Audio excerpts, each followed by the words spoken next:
Peace and blessings, everyone. This is Raisa Kiwala, the divorced Muslim coach. So we are moving on to video number 13. And today, what I want to cover is fear and grief. And how do we work through that? How do we, everyone's going to feel fear. Everyone's going to feel grief.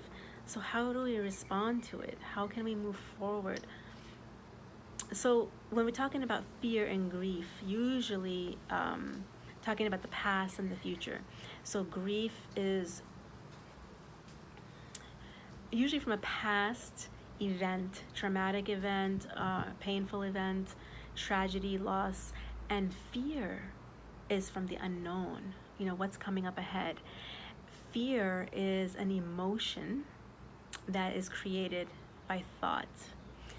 And I'm just going to keep reiterating and re-going into how feelings are created. They're coming from our thought in the moment, right? Thought, feelings, inseparable. Cannot separate them. As soon as you separate that your feelings are coming from something other than thought, we're living in an illusion. It's not real. So feeling, thought, feeling. And fear is an emotion created by our thought, how we're using our thought. It creates our reality and how we are experiencing life. Now,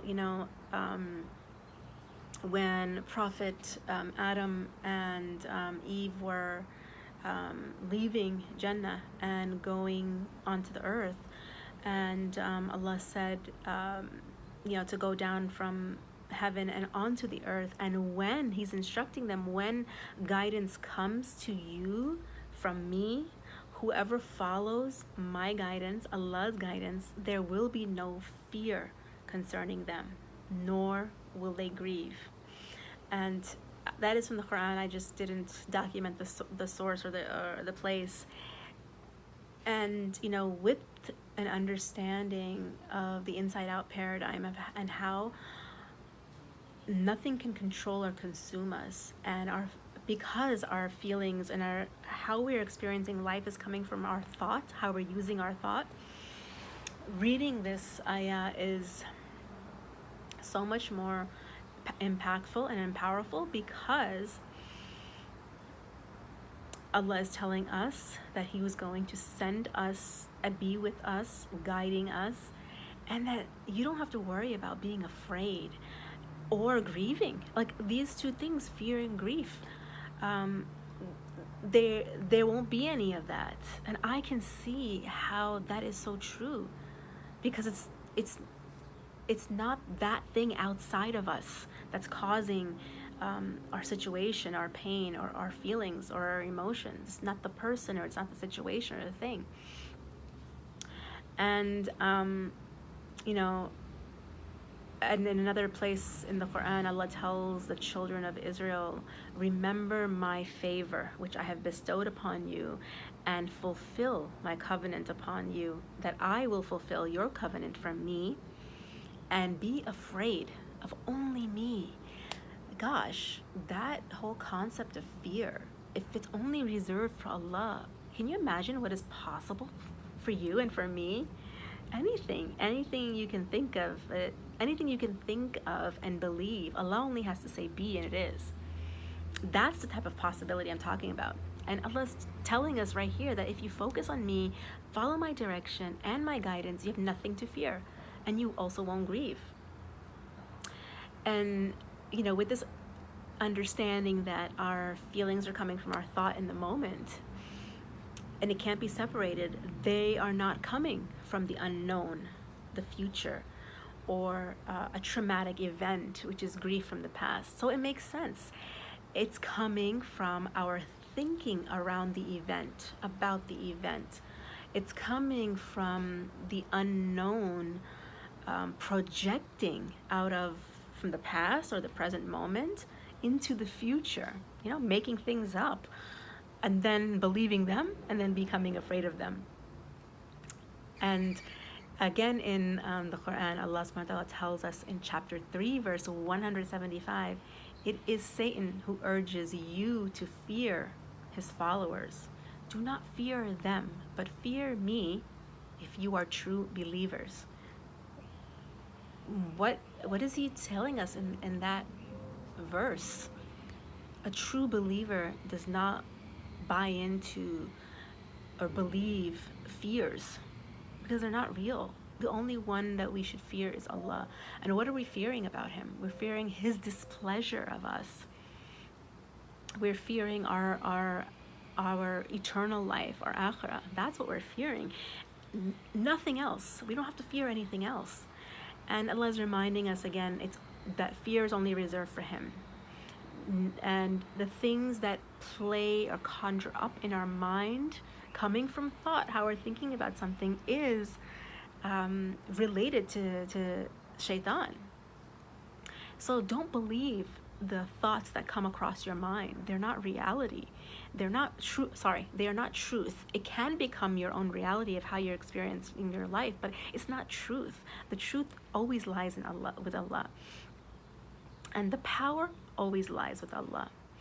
And, fear, doubt, uncertainty, that comes from shaitan.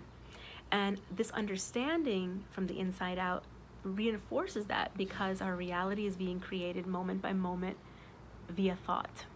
How we're using that thought. And of course, shaitan is the one who's going to bring out doubts and scarcity and fears as his way to trick us into that illusion, falling into that. Therefore, our response is going to be different. What is your response when you have clarity and confidence and trust and faith, versus if you're uncertain, you have doubts, you're going to be very hesitant. You're not going to take the action that you would take if you had clarity and confidence. You're going to pull yourself back. You're not going to allow your full potential to evolve and to be expressed. And that is not the purpose of our creation. Just like he did with Prophet Adam and his wife Eve, he deceived them. And he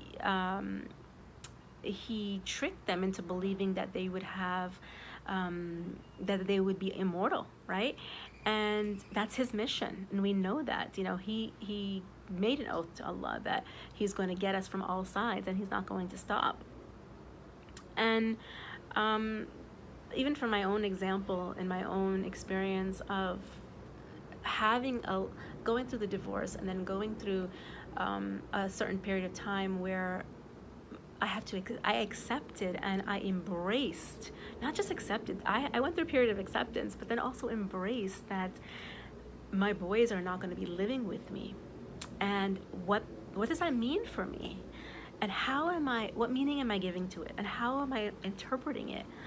That it has shifted for me, and that I could look at it as the time that we have together every other weekend, those 4 days out of the month, are so valuable that they are greater than any amount of time that I could have throughout the week. The quality I'm talking about, the level of engagement and presence, I could have never imagined having that.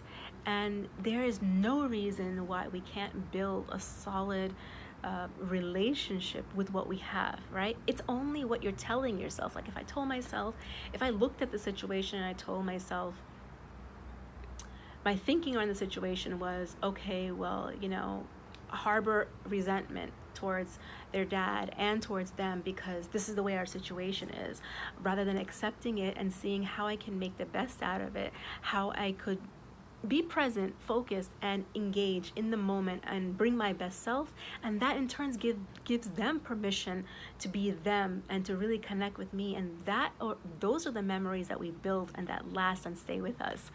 So my invitation to you today is check into yourself and see, is there something that you're grieving over in your life? Is it a loss? Is it something that's not happening for you? Whether it's in a relationship, whether it's, a job or your health, you're grieving over something that you don't have or that you've lost. Or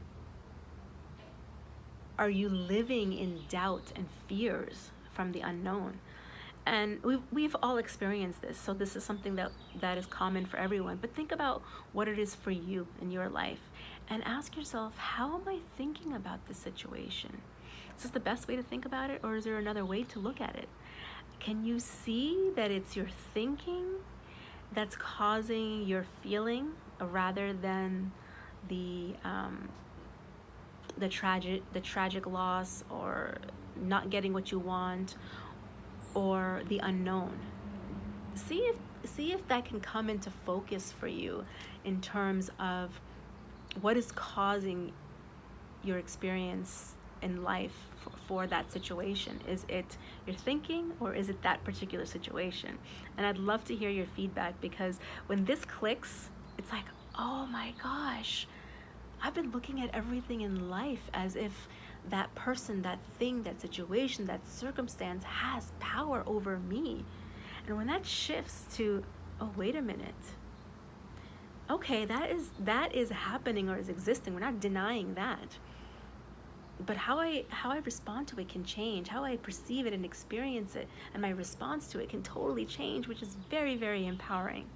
So I'd love to hear your comments. I can't wait. And I will talk to you next time. Take care. Peace and blessings.